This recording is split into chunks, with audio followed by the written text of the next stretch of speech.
Kan kalimat hadis bisa ditemukan di At-Tirmidzi nomor hadis 483, hadis Muslim nomor hadis 406, hadis Muslim nomor hadis 406, di At-Tirmidzi nomor hadis 483, kemudian di Abu Daud nomor hadis 978 sampai 980.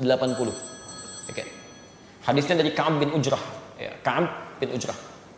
Kami teliti ini di kitab-kitab hadis yang kami punya, kami turunkan yang sahih saja. Ya, setiap kalimat salawat yang disampaikan pada Nabi, terutama dalam salat, itu tidak pernah menggunakan kata sayyidina. Ya, ketika Ka'ab bin Ujrah bertanya pada Rasulullah, "Kaifa nusalli 'alaika?" Bagaimana kami bersalawat kepadamu ya Rasulullah? Kan? Baik, maka Nabi mengatakan, ya faqul, maka katakan, "Allahumma salli 'ala Muhammad wa 'ala ali Muhammad. Kama shallaita 'ala Ibrahim wa 'ala ali Ibrahim. Wa barik 'ala Muhammad wa 'ala ali Muhammad.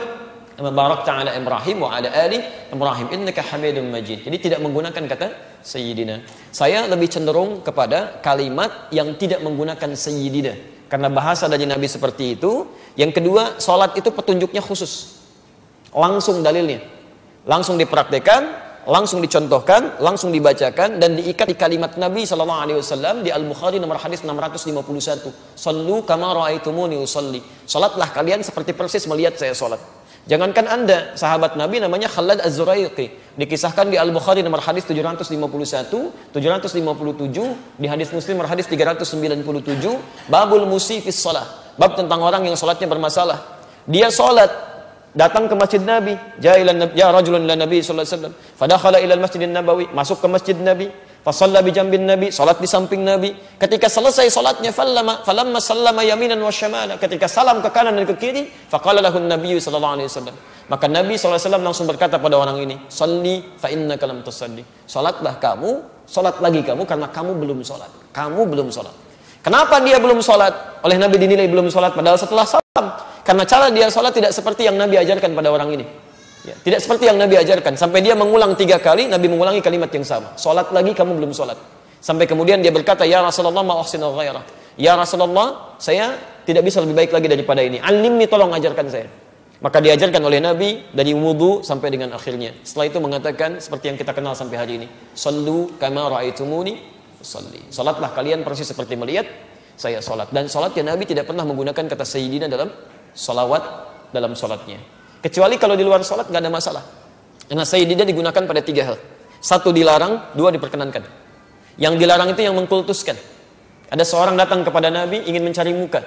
Ya, dia ingin mencari muka pada Nabi, ingin dihormati oleh orang, dia katakan, "Ya sayyidina, sayyidina." Kata Nabi, "Jangan kamu agungkan saya." Seperti umatnya Isa mengangkat Isa sampai dikultuskan nanti. Ya, Nabi menolak kalimat itu dalam konteks dia ingin mengkultuskan Nabi karena cari perhatian dari orang lain. Tapi Nabi sendiri mengatakan pada Umar sayyidu qaumi, kepada Abu Bakar sayyidu qaumi.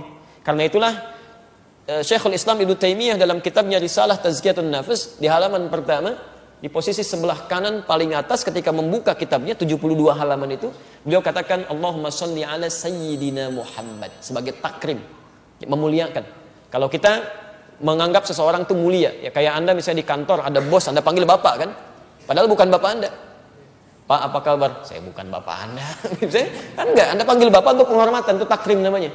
Ya, sama dengan yang ketiga sebagai gambaran umum. Ya, Anda misalnya bertemu sekarang Pak Adi, Pak Doni, Bu Siti, bahasa Inggrisnya Mr, kan? Mr, Mrs, bahasa Arabnya Sayyid, Sayyidah. Makanya ketika Anda misalnya ke Timur Tengah umrah dipanggil, ya ada Sayyidah Khadijah, Sayyidah Aisyah, Masya Allah, itu penghormatan. Ya, ya Sayyidah, ya Sayyidah. Saya bukan Sayyidah, Pak. Masya Allah, saya Nina misalnya. Apa dalil nambah Sayyidina dalam tahiyatul namanya ya, dalam tasyahud? Dalilnya tidak eksplisit, dalilnya implisit. Jadi dalil itu ada yang langsung, ada yang tidak langsung. Dalil yang tidak langsung itu ada di Sahih Bukhari, yaitu ana sayyidu waladi Adam wala fakhr. Nabi bersabda, "Aku adalah sayyid, junjungan keturunan Adam tanpa sombong." Makanya ketika ada sahabat masuk, ada namanya Sa'ad bin Mu'az, Nabi mengatakan, "Qumu li sayyidikum." Bangunlah kamu menghormati sayyidmu. Lalu Nabi mengatakan kepada Hasan dan Husain, Hasan dan Husain adalah sayyida syababi jannah, adalah sayyidnya orang-orang pemuda di surga. Jangan khawatir Pak, yang sudah beruban, tua, sekarang keriput kena gravitasi bumi, itu nanti jadi muda semua. Dan siapa sayyidnya? Sayyidnya adalah Hasan dan Husain. Ini bukan hadis Syiah, ini hadis Ahlus Sunnah, hadisnya sahih. Kalau Hasan Husain disebut sayyid, Sa'ad bin Mu'az disebut sayyid, maka Nabi lebih utama dipanggil sayyid. Maka beliau bilang, ana sayyidu waladi Adam. Ini keturunan Adam apa keturunan kirdun, keturunan monyet? Keturunan kera apa keturunan Adam? Kalau benar keturunan Adam, maka antum dianjurkan membaca Nabi Muhammad, Allahumma salli ala sayyidina Muhammad. Sampai datang Imam Sakhawi dari mazhab Syafi'i, murid Ibnu Hajar, teman Imam Suyuti, kemudian diteruskan oleh Syekh Albani dan teman-teman Syekh Albani, Syekh bin Baz, Utsaimin, yang mengatakan di dalam sholat bid'ah pakai sayyid. Tapi kami diajarkan dulu rumus oleh guru kami Syekh Hasan itu. Khilafnya ulama-ulama pengikut Imam Syafi'i terhadap Imam Syafi'i la yu'tabar, tidak dianggap. Kayak cacing lawan naga. Hilang dia Pak. Imam Sakhawi itu belum sampai derajat mujtahid mutlak. Kalau beda dengan imam-imam yang lebih di atasnya, maka tidak dianggap khilafnya penting. Dianggap oh sudah khilaf aja. Jadi khilaf ini, ikhtilaf ini, perbedaan ini baru muncul belakangan. Jadi tidak masalah sebenarnya mau dalam sholat, di luar sholat, dalam khutbah, di akhir khutbah, di luar khutbah pakai sayyidina nggak masalah. Bukan bid'ah. Bid'ah bukan itu. Yang tidak ada dalilnya, udah ada dalilnya kok. Oh, Nabi nggak lakukan. Emang ente tahu Nabi itu tahiyatul masjid, tasyahudnya kayak gimana? Kita kan nggak tahu, nggak dengar. Nah itu cuma ngajarin tasyahud. Datang orang kepada beliau, tanya, kaifa nusalli alaik?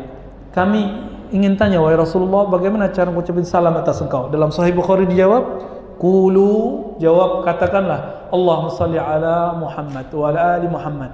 Nggak pakai sayyidina emang. Tapi itu baru salah satu contoh. Hadisnya beragam. Ya, yang mengatakan wajib pakai sayyidina ada Imam Taqiyuddin Al-Husni, pengarang kitab Ifatul Akhyar. Tapi kitab itu dikarang sebelum beliau ngomong wajib. Jadi ternyata ulama itu progres, Pak, berubah-ubah. Ya, itu bisa terjadi. Jadi nggak masalah. Jadi yang pakai sayyidina silakan. Yang nggak bisa pakai sayyidina berarti dia ikut hadis Allahumma shalli ala Muhammad, nggak apa-apa. Jadi yang nggak pakai sayyidina dapat hadis ittiba Sahih Bukhari. Yang pertama, yang pakai sayyidina dapat ittiba hadis Bukhari yang kedua. Ana sayyidu waladi Adam. Gampang toh? Kita aja yang mempersulit ya.